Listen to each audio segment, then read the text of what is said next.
Hey guys, welcome back to my channel. My name is Micah. This is my new British Bulldog Winston, also aka the channel mascot, all that good stuff.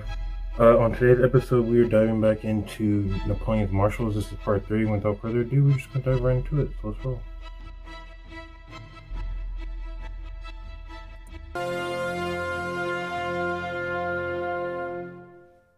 Terror belli, decus pacis.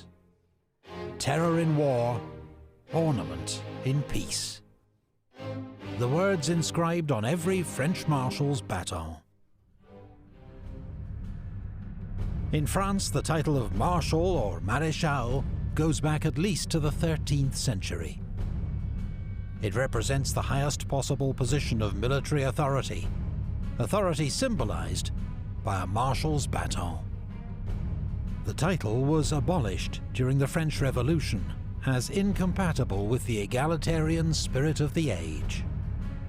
But in 1804, Napoleon founded a new empire and restored the ancient rank. This is Epic History TV's guide to Napoleon's Marshals. All 26 have been ranked according to our own evaluation of their achievements as marshals, with expert guidance from Lieutenant Colonel Remy Porte, former chief historian of the French army. Yeah, so I don't know about any of you guys, but like for me, the Napoleonic Wars and era and all that stuff is like one of the most like captivating historical time periods in my opinion. Like that's one of the ones that I like to focus on a lot. Just the uniforms, the dramatics, you know what I'm saying, the war that came of it, all that stuff. It's really amazing. And yeah, that's why I really love these videos. Plus I love how Epic History TV just, you know, puts that you know, the music in the background makes, and you know, obviously his voice and all that stuff, it adds to the atmosphere, makes it that much more epic to learn, I guess, you know what I'm saying. But let's keep continuing. So far, we've met Marshals Perignon, Brune, Serrurier, Kellerman, Grouchy, Moncey, Poniatowski, Jourdan, Bernadotte, Augereau, Lefebvre, Mortier, and Marmont. 13. Marshal Saint-Cyr.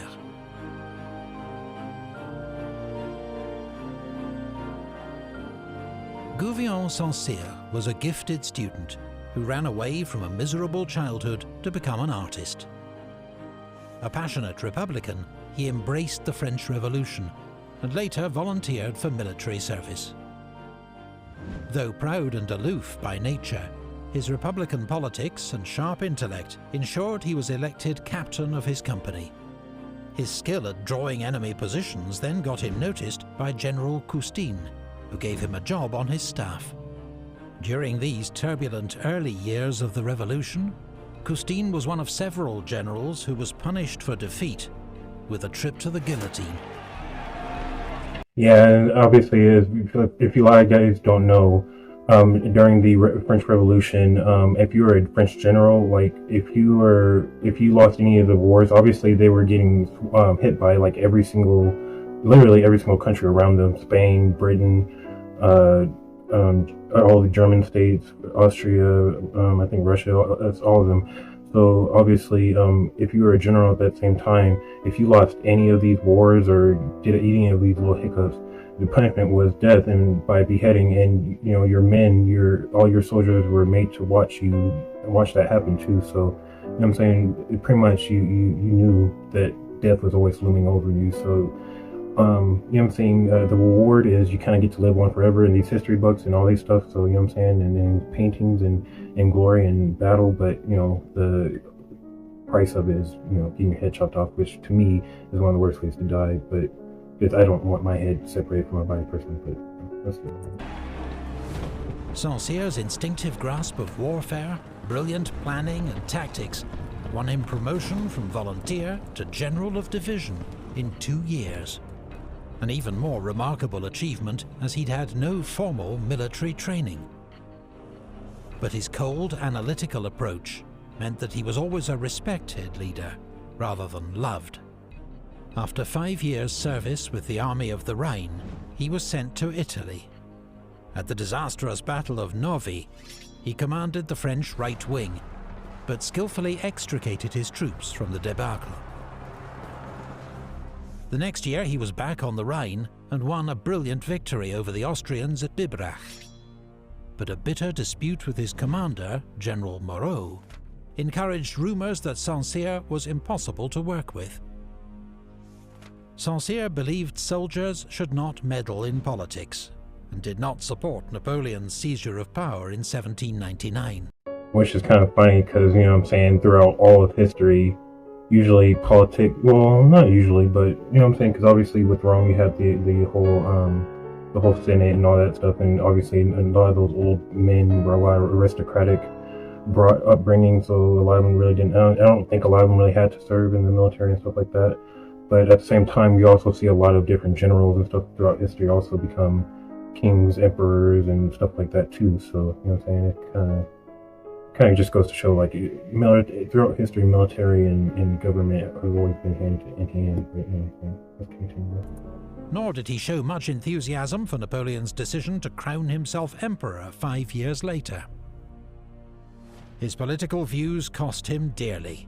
Saint-Cyr was sidelined for several years, while less able generals were made marshals. In 1805, he commanded French forces in central Italy.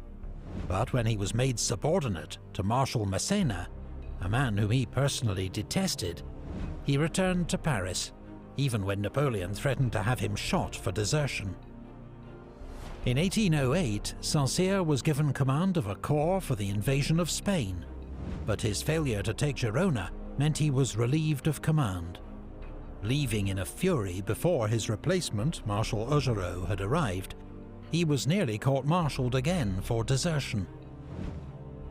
Yeah, it kind of seems like he has kind of a bad problem of leaving before, you know what I'm saying, his proper, essentially, he has a problem with leaving before he's properly relieved and stuff like that, which, if you didn't know, in the military is actually punishable by court-martial or by an Article 15, which is like the second worst thing you can get in the military. But yeah, it's pretty bad doing that, because, you know what I'm saying, obviously you leave this huge gap open to enemy lines when you do that and stuff like that, so you gotta wait till you're properly relieved, pretty much. Let's keep going. Saint-Cyr's military talent, however, was not in doubt. In 1812, he was recalled for the Russia campaign, with command of 6th Bavarian Corps. His role was to support Marshal Oudinot in guarding the northern flank of the French salient. When Wittgenstein's Russians attacked at Polotsk, Oudinot was wounded, and Saint-Cyr took over command, turning probable defeat into a brilliant victory. For this achievement, Napoleon awarded Saint-Cyr his Marshal's baton. But 2 months later, at a second Battle of Polotsk, Saint-Cyr was attacked by a larger Russian army, seriously wounded in the foot and forced to pull back. His injury meant he missed the worst horrors of the Russian retreat, but he contracted typhus early in 1813 and was sick for many months. Saint-Cyr returned to the Grande Armée in August, taking command of 14th Corps and the defence of Dresden. Incredibly, this was the first and only time that he worked directly alongside the Emperor, and both soon learned new respect for each other's abilities. Saint-Cyr's skilled defence of Dresden set the stage for Napoleon's great victory there later that month.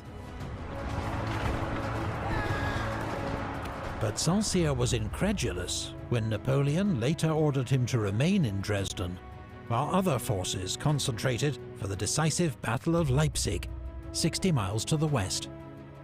Napoleon's defeat at Leipzig meant that Saint-Cyr and other garrisons in the east were cut off and had to surrender that autumn. Saint-Cyr took no part in the 100 Days, determined to keep out of France's political disputes.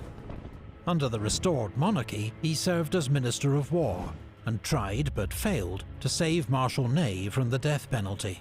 He also struggled to enact military reforms in the face of royalist opposition, eventually resigning in disgust and retiring to his country estate. Marshal St-Cyr remains one of the great what-ifs of the Napoleonic Wars, an extremely able commander sidelined for his politics, who might well have proved one of Napoleon's very best marshals. I mean, that's not one of the top freaking things about about the Napoleonic Wars. Though it was just the fact that there was literally a ton of what ifs. Like, you know what I'm saying? Like, literally, like I said, I think like 2 videos ago. It's just the fact that there are so many able generals who probably could have made, like, you know what I'm saying, like crazy, you know what I'm saying, co-generals or marshals with some of these marshals, you know what I'm saying, that it sucks that we didn't really get to see that, and that, you know what I'm saying, some of these promotions we saw were mainly because of relationships or, you know, stuff like that, where the better man probably didn't get the promotion because of said relationship or politics or stuff like that. So it definitely sucks, but let's keep going on. 12. Marshal Oudinot.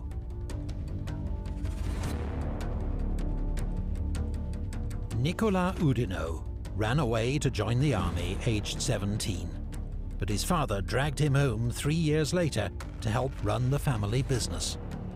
When the revolution began, he volunteered for the National Guard and was promoted to major. In the wars that followed, he served with the Army of the Rhine, always in the thick of the fighting, rapidly promoted and frequently wounded, a habit for which he became celebrated. In 1799, he was promoted to General of Division and sent to Switzerland to serve as General Massena's new Chief of Staff, a role he performed to perfection.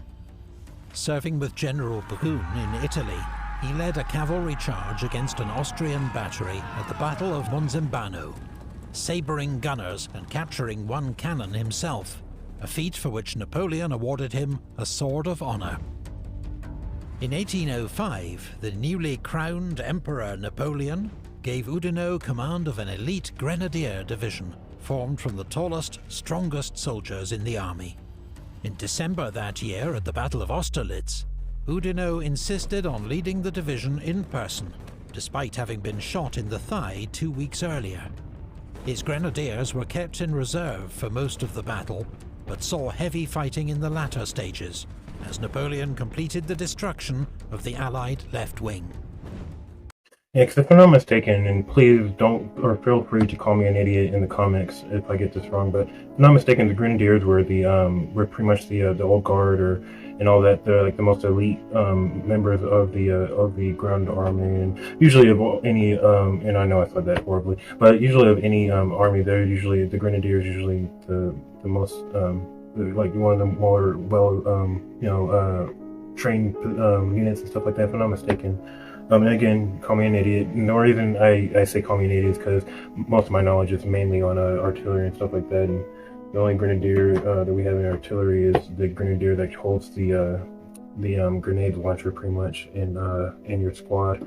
But pretty much, but yeah, if I'm not mistaken, that was the part of the old guard, or that was essentially another name for the old guard, which is why we see them in this battle that he was saying right here. We saw them, not being used as much in the first half of the battle, but then being used heavily in the second half. If I'm not mistaken, again, call me an idiot if I'm wrong. Let's continue.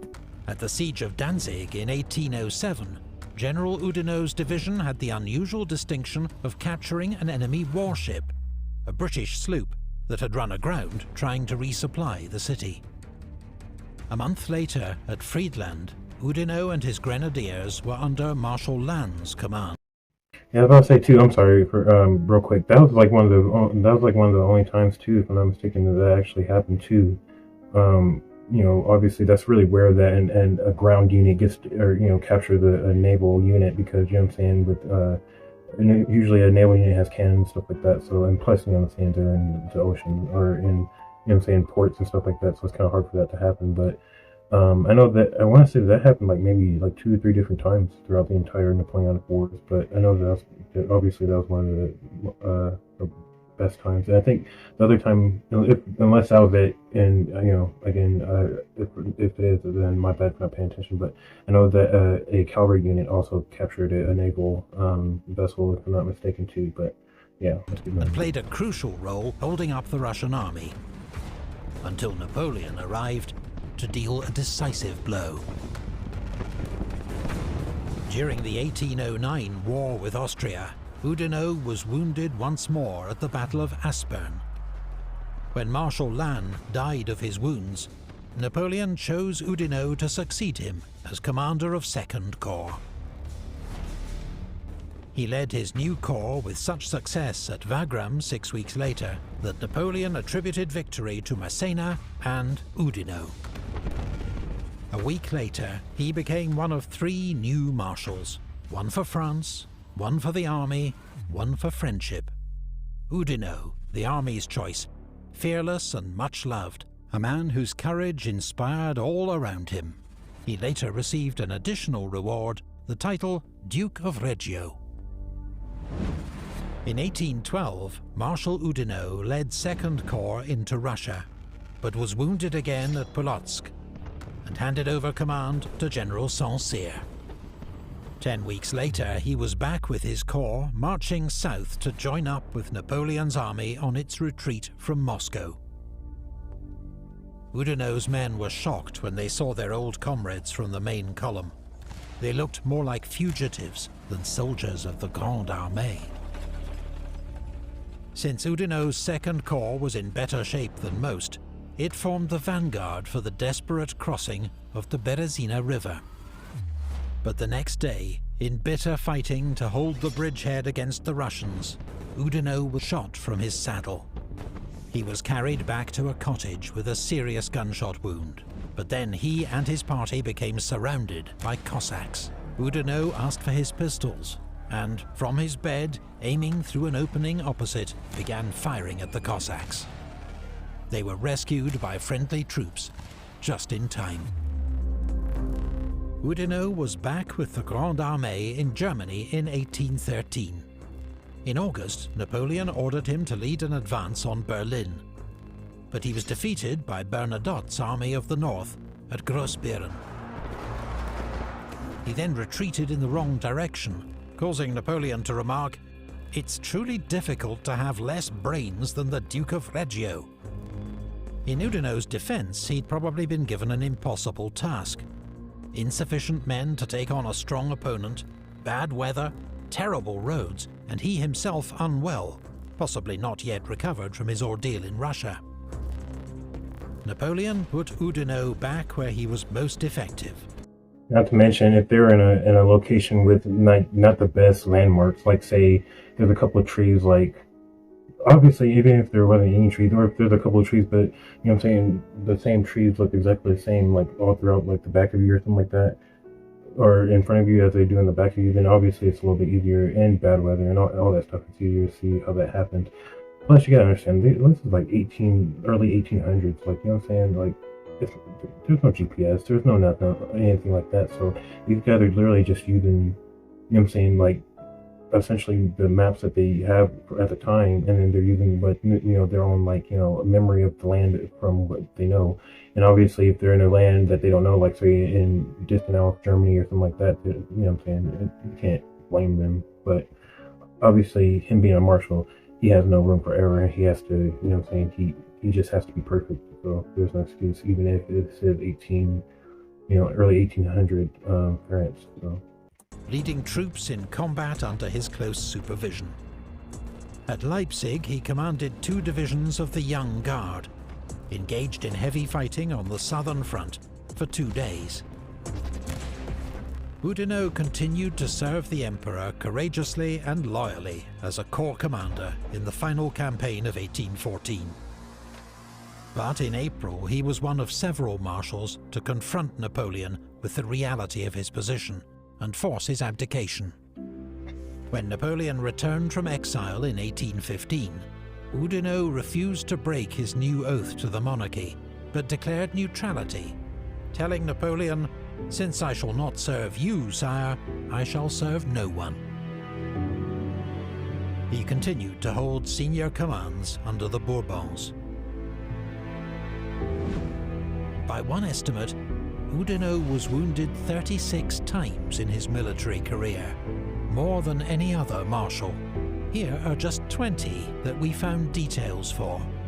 A fellow officer who bathed with him at a spa after the war saw the scars on his body and observed he was little more than a colander. Ironically, Oudinot was also one of the longest-lived marshals, dying aged 80.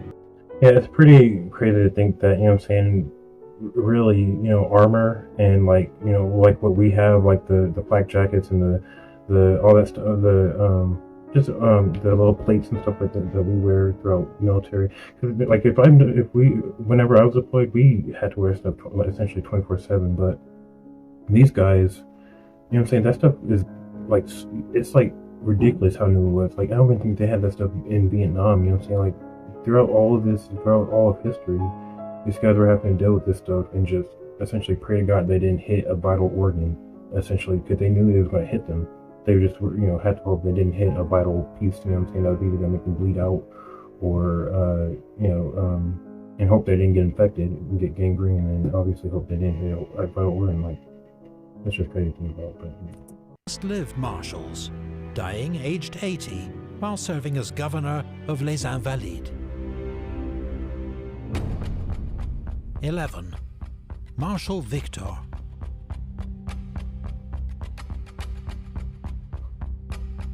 Claude Victor Perrin was an experienced soldier by the time of the French Revolution, a sergeant with 8 years' service in the Grenoble artillery regiment.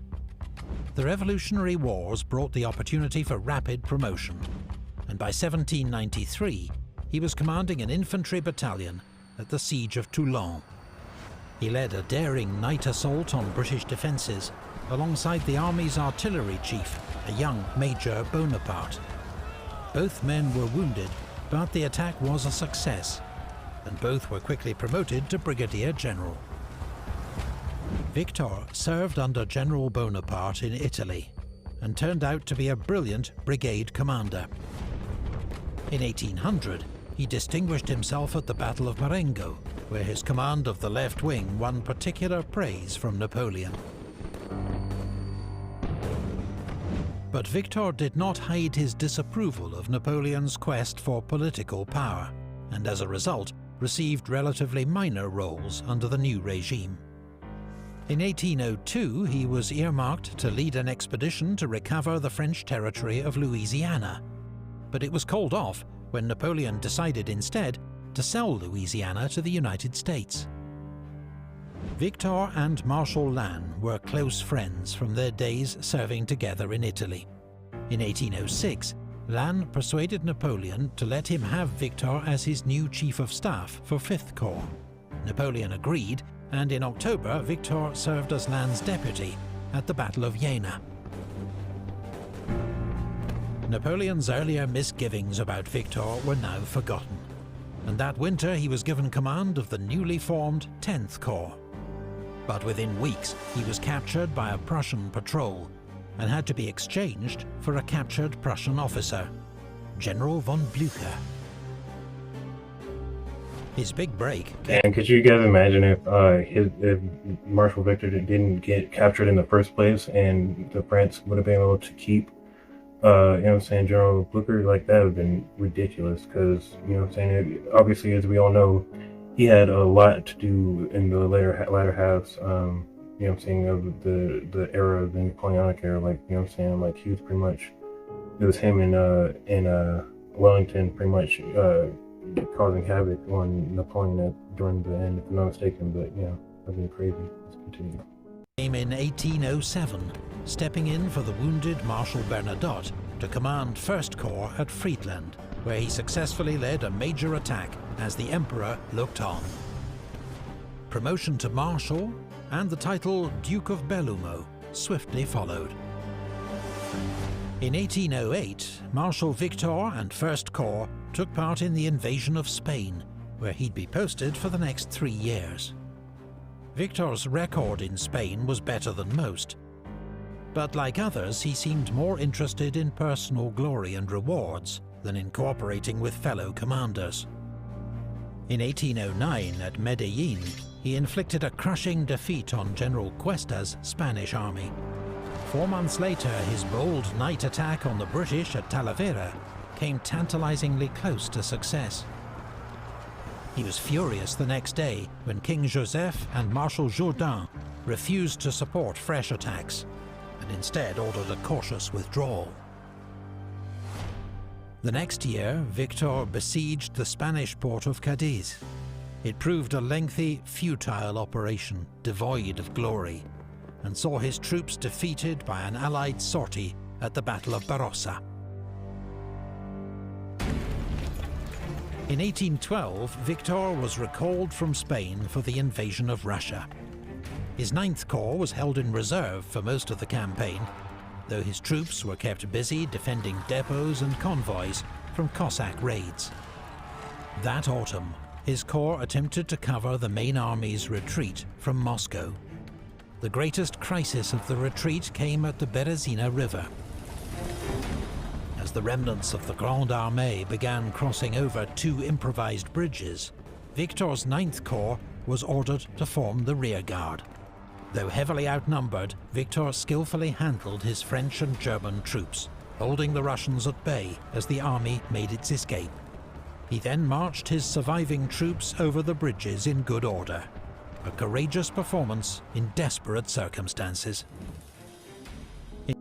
Yeah, and they're honestly, it was a good thing, they're kind of lucky that they were able to even do that, because obviously if you know about the Berezina River, you know that, you know what I'm saying, one of the big problems with it is the fact that like half of the freaking army at that time were mainly just, you know, the remnants of different units and stuff like that, so they weren't able to really fight effectively because they didn't have their units to fight with them, you know what I'm saying, like, so, and a lot of them were just at the point where they were just living like bums and just really wanted to get out of there. So, and it was super cold. So whenever, you know, one of the marshals were coming through there, you know, telling them like, let's go, you guys got to get out of there now. A lot of them were just like, no, get out of here. We just want to stay warm right here by the fires.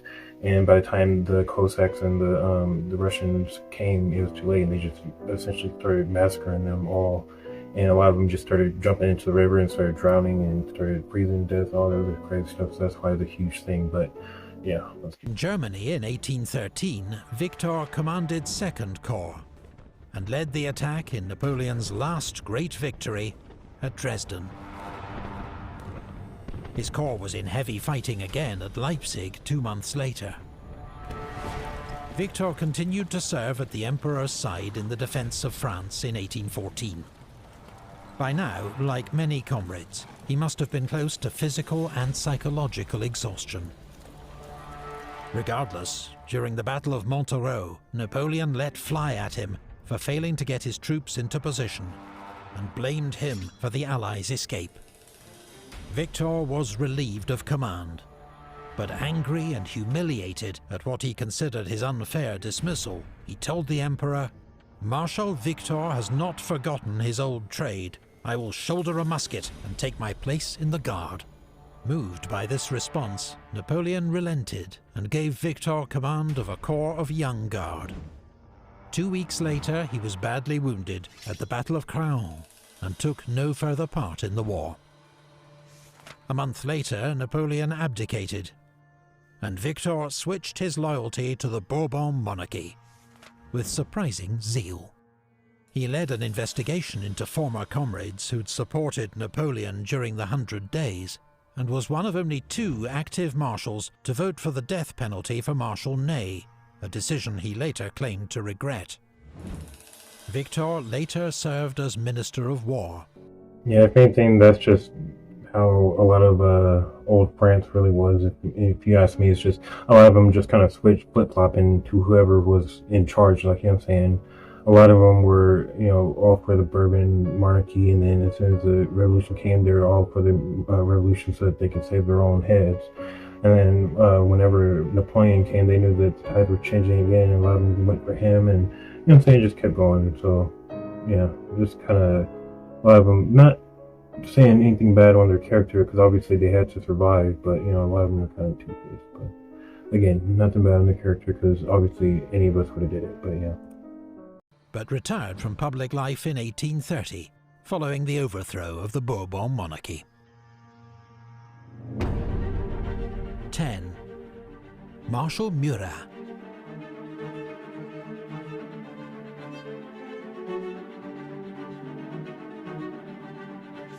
Joachim Murat, the son of an innkeeper, was destined for a career in the church, but dropped out of college and joined a cavalry regiment instead. To his immense frustration, he saw little action in the early years of the Revolutionary Wars, being stuck with staff and training roles. But in 1795, while stationed in Paris with the 21st Chasseurs, fate intervened. A young general, Napoleon Bonaparte, had been put in charge of the defense of the National Convention. With a mob poised to storm the building, he ordered Captain Murat to bring him cannons, which he did, racing the guns through the city streets, allowing Napoleon to mow down the mob with a famous whiff of grape shot. And as we all know, that was one of Napoleon's very, very first military actions, if I'm not mistaken, during the revolution that helped get him to where he was. So pretty good stuff. Napoleon was hailed as the savior of the government and rewarded with command of the army of Italy. Murat was promoted colonel and went with him as his new aide-de-camp. He soon made a name for himself as a bold and brilliant leader of cavalry, while his 6-foot height, curly locks and love of women ensured fame as France's foremost beau sabreur. In 1798, Murat joined Napoleon's expedition to Egypt. At the Battle of Aboukir, his flanking charge broke the enemy, and Murat personally took the Ottoman commander prisoner, despite being shot in the jaw, a wound which, to his immense relief, did not ruin his life. By the way, fun fact, and I know I always bring it up, but that's just going to be me, and we can all, you know what I'm saying. But anyway, and again, Thomas Alexander Dumas, the black, or the African and French general, was also with him during that charge, which obviously I'm pretty sure we already know why he wasn't painted in that picture as well. But if I'm not mistaken, him and Murat were both in that charge and were able to, you know what I'm saying, help defeat the Ottomans and stuff like that. But let's keep going though. Just wanted to put that out there. That's a little fun fact. But back in Paris, Napoleon launched his coup d'etat to seize political power. When he got a hostile reception from the Council of 500, it was Murat who saved the day, leading troops in to clear the chamber, shouting, "Citizens, you have been dissolved," before adding something a bit more coarse. His place at the future emperor's side was further assured when he married Napoleon's youngest sister, Caroline, in 1800. Later that year, he commanded the French cavalry reserve at Marengo and helped Napoleon to win a decisive victory over the Austrians. When Napoleon established his empire in 1804, Murat became a marshal, second in seniority only to Berthier. He'd later also received the title Prince of the Empire and the rank of Grand Admiral. In the 1805 campaign, he commanded Napoleon's cavalry reserve, his excellent reconnaissance and diversions proving crucial in the encirclement of General Mack's Austrian army at Ulm. 3 weeks later, Murat and Marshal Lannes, who normally couldn't stand each other, together bluffed an Austrian commander into surrendering a vital bridge by persuading him that an armistice had been signed when it hadn't. It was a bold stunt, but overall Napoleon was not impressed by Murat's pursuit of the enemy. "I cannot approve your manner of march. You go on like a stunned fool, taking not the least notice of my orders." But at the end of the day, if he got the job done, then he got the job done, you know what I'm saying? Like, just like Napoleon has his own ways of getting the job done, like, you know what I'm saying, why can't Murat have his own ways of getting it done at the end of the day, as long as the results are, you know what I'm saying, what it needed to be, obviously, but, you know. Yet in battle, Murat remained a brilliant and inspiring leader, as demonstrated at Austerlitz, and the next year at Jena, where he led the decisive charge, wielding only his riding crop. The next year, at Eylau, with the Russians poised to break through his center, Napoleon ordered Murat to lead a mass cavalry charge straight at the enemy. Murat's men succeeded and saved the army from disaster, though at a terrible price in men and horses. Napoleon had rewarded Murat in 1806 by making him sovereign prince of the Grand Duchy of Berg. In 1808, he sent Murat to Spain to act as his representative. Spain was still a French ally, but in May, Napoleon's heavy-handed meddling in Spanish affairs triggered a ferocious backlash. Madrid rose up against the French garrison, and Murat's troops fought back with brutal force, killing around 200, executing 300 more. When Napoleon deposed Spain's Bourbon monarchy, Murat hoped he'd be made the new king of Spain. But that title went to Napoleon's brother, Joseph. Murat instead received the throne of Naples. If it felt like second prize, it wasn't bad going for an innkeeper's son, college dropout, and ex-cavalry trooper. And me personally, I would kind of rather have the Naples anyway over the Kingdom of Spain, just because the Kingdom of Spain was going through so much instability at the time anyway, and Naples wasn't whatsoever at all. So it's like, we might as well, not to mention, you know what I'm saying, Naples being, you know, a part of a peninsula, it kind of almost like an island, you know what I'm saying, with a little bit of a land bridge. So it's it would be kind of cool to live up there. You already know it's like, you know, perfect weather and all that stuff. So that's just me personally. And not to mention, you know, you as a king of Naples, if you wanted to later, just like how Bernadotte did up north with I think Norway, if I'm not mistaken, you can have conquering you know, ideas and, you know, unify Italy. Obviously that didn't happen because, you know, he got executed, but you know what I'm saying, that would just be me. That would be my thought process if I got Naples instead of Spain. But let's keep going. Napoleon expected Murat to merely represent his interests in Naples, but Murat had other ideas. He reformed the Neapolitan army, equipping it with splendid new uniforms, and turned a blind eye to smuggling, which undermined Napoleon's economic war against Britain, the so-called Continental System. Relations between Murat and the Emperor became strained. But when Napoleon began planning to invade Russia in 1812, only Murat would do to lead his cavalry. Their differences were put to one side. Murat took command of 4 cavalry corps and became Napoleon's second in command. During the advance into Russia, Murat's cavalry faced a difficult and frustrating task, trying to locate the enemy in a vast landscape. Horses died in their thousands from poor fodder and exhaustion, and they faced a dangerous and wily opponent in Russia's Cossacks.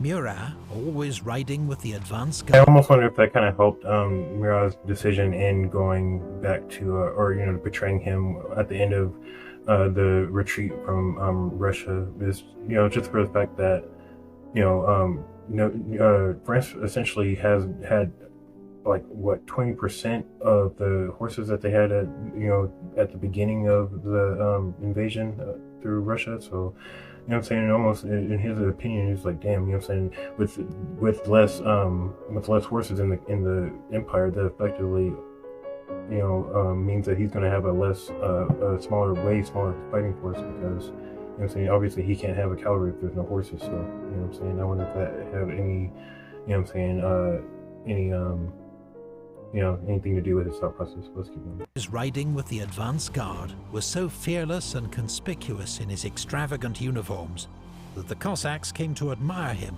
calling out "Ura, Murat" whenever they saw him, and hoped to capture him alive if possible. Murat was among those who tried to persuade Napoleon to halt the advance at Smolensk, but was ignored.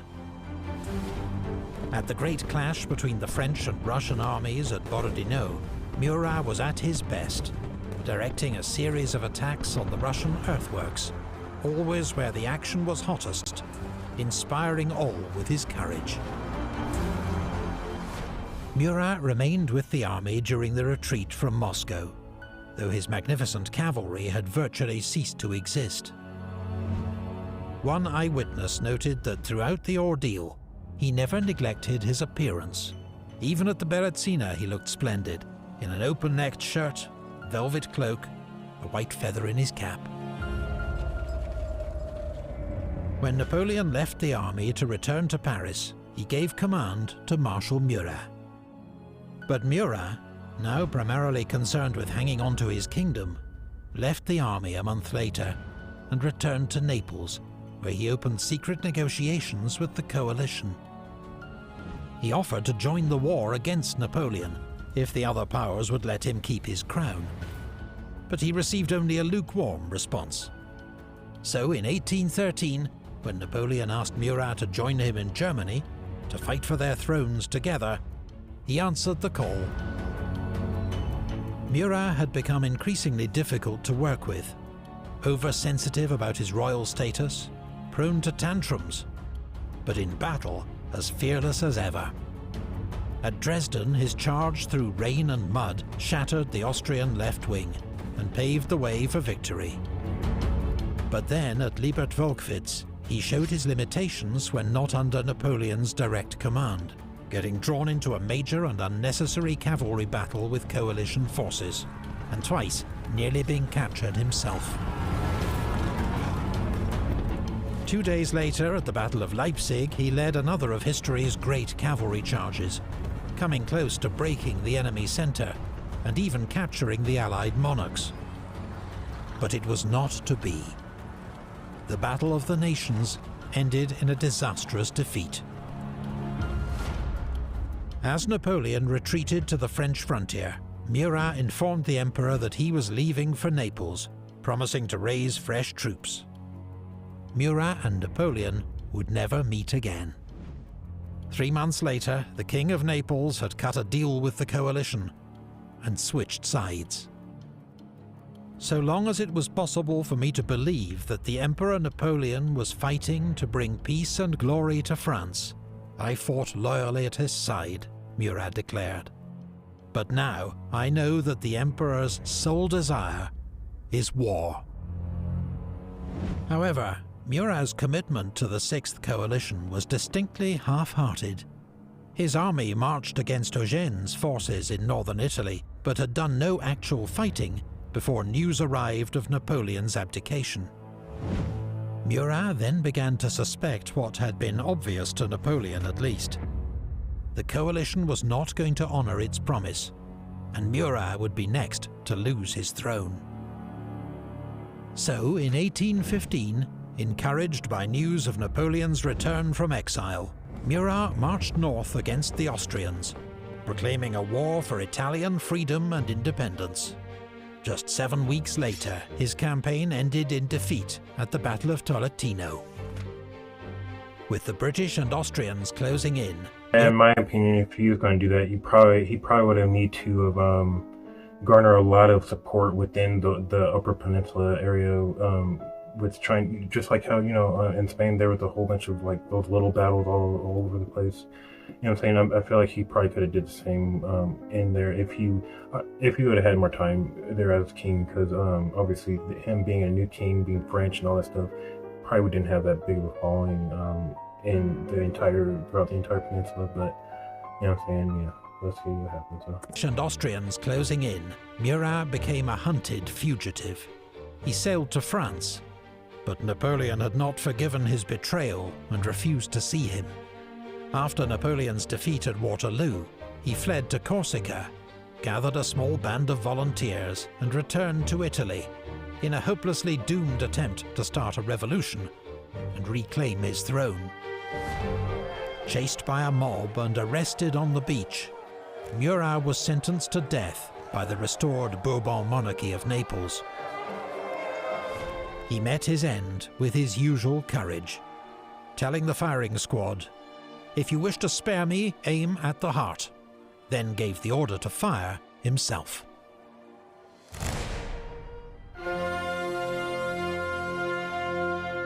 Murat... Yeah, if anything, I mean, I feel like he probably already knew that he was dead by the time that Napoleon didn't want to see him, and that's why he did what he did. But I mean, it's kind of crazy that he didn't at least try to go to maybe if him and Bernadette would have had a better relationship, he could have went up there to see if he could have helped him.